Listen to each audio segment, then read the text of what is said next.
ხაზებსა და სტილიზებულ ფორმებში გამოსახული ქალი, რომელმაც სტერეოტიპები უნდა დაამსხვრიოს, თანამედროვე ქანდაკება სულ უფრო ხშირად მკაფიო ვიზუალურ გზავნილს გვთავაზობს.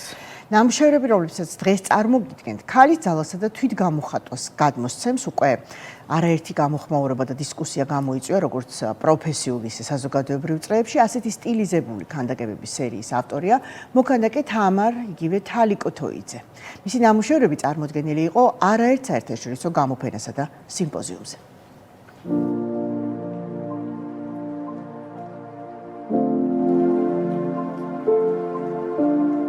ყოველთვის ჰქონდა რაღაც შემოქმედებითი ეტაპები, უბრალოდ სკოლის პერიოდში ამას თავი დავანებე, მაგრამ იმდენად მძლავრად იყო თურმე გამჯდარით ეს სფერო, რომ ეტაპები გავიარე გარკვეული ცხოვრებაში და ის, რაც მართლა ბავშვობაში მიხაროდა, იმას დაუბრუნდი. სტერეოტიპული აზროვნება მქონდა იმ პერიოდში, ანუ ქალის საქმე არ არის ქანდაკების შექმნა, ესე ვთვლიდი მეც, იმიტომ რომ ვიცოდი, რომ საკმაოდ რთული იყო და საკმაოდ მეტ შრომას მოითხოვდა. სახელოსნოში შევედი სამხატვრო აკადემიის, მივხვდი, რომ რაღაცნაირად ეს ჩემი სფერო იყო და ჩემი ემოციების და ჩემი განწყობის და ყოველთვის გამომხატვარი.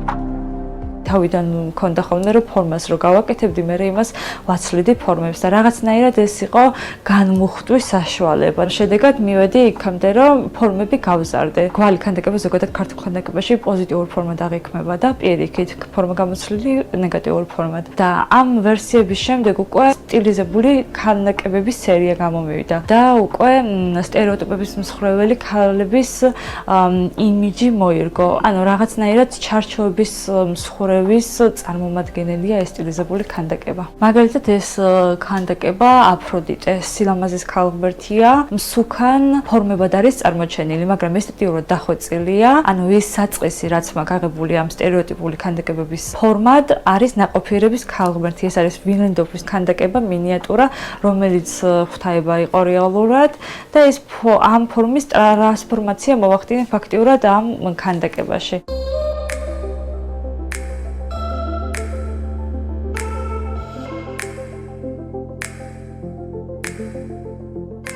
თავდაპირველად იწყება თიხით, შემდეგ უკვე ვითარდება და გადადის უკვე მასალაში. ეს კერამიკული მასალას გულისხმობ, მარმარილოს უქვას გულისხმობ და მეტალს გულისხმობ.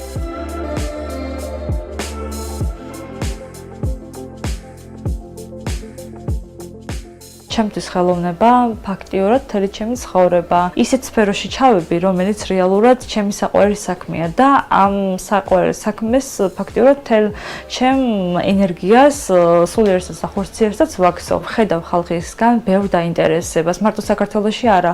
ანუ ძალიან ბევრი კოლექციონერი მყავს საერთაშორისოდ, ბევრ ქვეყნიდან. ჩვენ კულტურასაც რაღაც მხრივ გამოხატავ ჩვენ ხელოვანები განსაკუთრებით და აი ეს მეტი ინტერესი მარტო საქართველოში რო არ არის და საერთაშორისოდ არის ძალიან მხიბლავს, იმიტომ რომ ხელოვნების ცალკე სხვა ენა აქვს რეალურად, რომელიც საერთაშორისოდ სხვანაირად ჟღერს.